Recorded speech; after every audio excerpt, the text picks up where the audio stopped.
Hey y'all, it's Megan. If you're returning to my channel, welcome back, and if you're new, welcome aboard. So today is Thanksgiving in the US. If you're celebrating, happy Thanksgiving. If you're not, hope you have a great Thursday. So we're hosting this year. It's just gonna be my family, my parents, my sister, and her husband. So we have gotten our fall decorations out and we've got almost everything finished cooking. So I just wanted to show you around before my family gets here so that you can see how we set up for Thanksgiving this year. When you come in, we have our little fall table here. My parents actually turned this. My dad does a lot of woodworking, so they turned that candlestick for us. We've got some little fall signs hanging by the front door. And then there's the living room. We got some, this is Halloween stuff that I haven't put away yet, but little fall leaves. The oven is ready for the cinnamon rolls. So fall leaves everywhere. Thanksgiving Day parade going on there. My dad also made those little deer guys. Got little fall set up everywhere. Our fall pillows. Our fall kitty. Hi, Mr. Rajax. What's up? Yeah, there's all that. Oh, that's not a pumpkin. That's Athena's toy that she never puts away. Got a little set up here. My mom is obsessed with the little red truck, and so now we are too, naturally. So we're gonna put stuff in there for each season and see how that goes.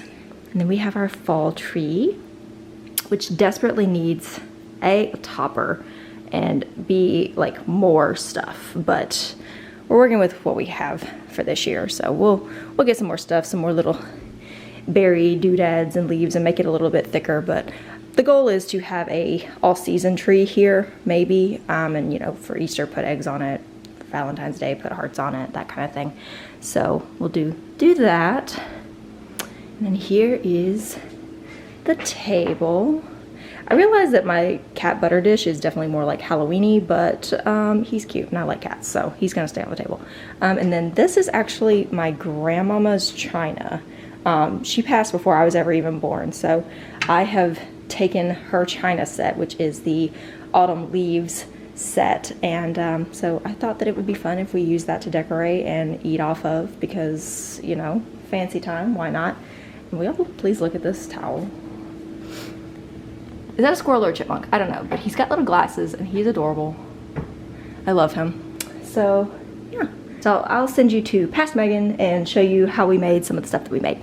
So this is a potato ricer, and this is the secret to getting your potatoes to your taters. If you've ever had sweet potato casserole, sometimes it's got that like weird stringy fibrous stuff because it's a potato. This takes out that fiber. So basically we are removing any remaining nutritional value that was possibly left in this sweet potato. You can use actual sweet potatoes that you've like cooked, but I'm Southern, and in order to make things as unhealthy as humanly possible, we use the canned stuff. Just drain off the syrup and then use those puppies. Looks like a giant bowl of cantaloupe is what it looks like. But just stick these in this ricer and it's gonna make it the creamiest consistency ever, so that you get absolutely no little like things that get stuck in your teeth. It's great. My husband, this is the first sweet potato casserole that he's ever had, and it's his very favorite thing. Like, I'm having to make a double recipe mainly because he loves it so much. So I will show you what this looks like. It's not the sexiest thing in the world, but it will make your sweet potatoes super, super creamy.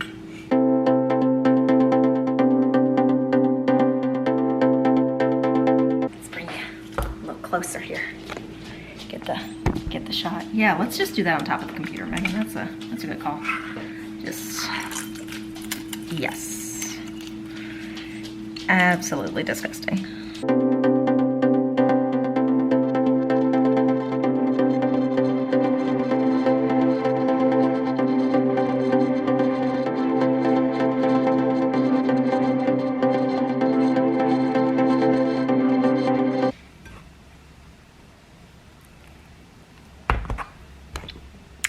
It looks vile, but we're gonna add a ton of sugar, ton of pecans, ton of butter, and it's gonna be a lot better, trust me. So this is the rest of the sweet potato mix. There's the butter and the sugar, and then going to add in some eggs, which is just going to kind of make it more like a thicker custardy kind of texture instead of having really loose sweet potatoes. It'll just make it a little bit thicker when it bakes. Then we're going to just add a little bit of salt, some vanilla extract, and milk. And then in the morning, I will add the topping, which is made up of brown sugar, pecans, butter, of course, and some self-rising flour, which will actually make it more like a little crumble, kind of like a streusel, and that will go on top. But that is it. Get it in there, get it all tucked in, and it will just go sit in the fridge until tomorrow. Okay, hear me out. I know it looks ridiculous, but if you cry when you are slicing onions, like I do, I have the most sensitive eyes ever, and I don't need my eyelashes falling off while I'm cooking. I just don't. So take a wet paper towel, tuck it into the collar of your shirt. It works, I swear. It's supposed to work because the fumes from the onions go to the most readily available source of water, which is your tear ducts, and that's why you cry. But if you have the paper towel there, it goes to the wet paper towel and it doesn't make you cry. So it works for me. If you have issues with crying while cutting onions, give it a try. So this is my grandma's vegetable casserole recipe, and like every good southern casserole, you're going to use a metric crap ton of canned goods.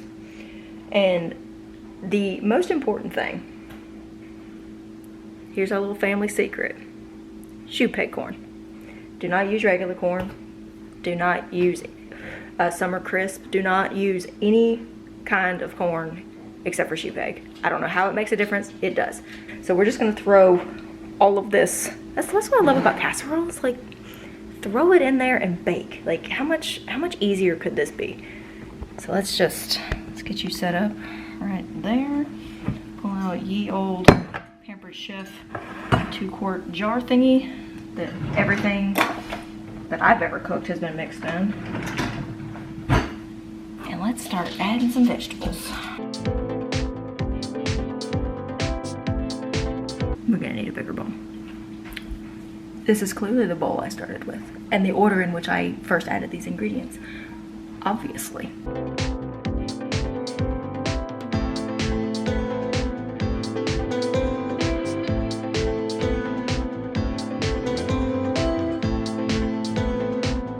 Is casserole ASMR a thing? Let's make it a thing. Here you go. Let's just get a...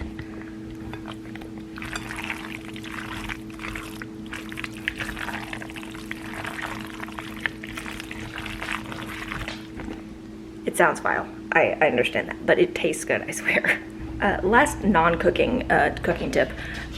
I hate sour cream and cottage cheese and mayonnaise and anything like that.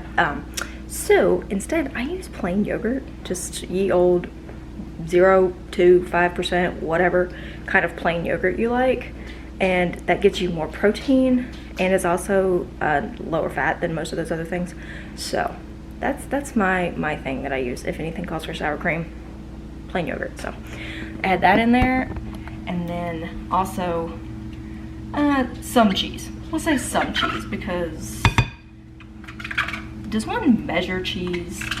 Like, ooh, that doesn't sound like, just cheese. Salt and pepper the crap out of it, and this will be ready to go into the fridge, and it can have its topping in the morning. Last thing that I have to get ready is the dressing. Not stuffing, because I don't put it in the turkey. So this is just cornbread that I baked, and I'm just gonna let it cool. I'll do the rest of the dressing in the morning, and I will also cut up, I don't know how many of those, to make some ambrosia. I realized that I never actually finished telling you about the ambrosia. We do it not with mini marshmallows like a lot of people do. I also don't put mini marshmallows on my sweet potatoes, if you notice. So our ambrosia is just oranges, sliced pineapple, and cherries with coconut, sweetened coconut flakes. That's all we put in our ambrosia, and it is absolutely one of my favorite things in the world. So now it is time for the dressing, and I'm just crumbling up all of this cornbread, and took everything in my power not to just like sit down with this in a bucket of butter, because I love cornbread. But anyway, crumble that up and then toss in some celery and the other half of that onion that I cut up last night. Go ahead and get that sauteing in there, and then once it is browned a little bit, then we're going to add some more cream of whatever you choose. Soup, I like mushroom because it adds another couple of veggies to the dressing, and then some chicken broth, give that a mix and pour it over the crumbled up cornbread. I will spare you me pouring it and trying desperately not to spill it everywhere. I was successful, but go ahead and pour that in there. It soaks in really quickly, give it a mix, and then put it in its container, and that is ready to bake too. And this container weighed about 15 pounds. It was so heavy. There she is, ready to bake. And then I will just show you the finished stuff. We've got an apple pie there. That's one vegetable casserole back there. The other round container is the other vegetable casserole. Sweet potatoes in the back. And there's the dressing. My sister brought some mac and cheese, which is right there, and a Costco pecan pie for good measure because one can never have just one dessert. And then we've got some yeast rolls that Cameron made, and there's the smoked turkey that my dad brought, and he and my mom also brought some ham. So that was there. Hope y'all had a great Thanksgiving. I'll see you guys later.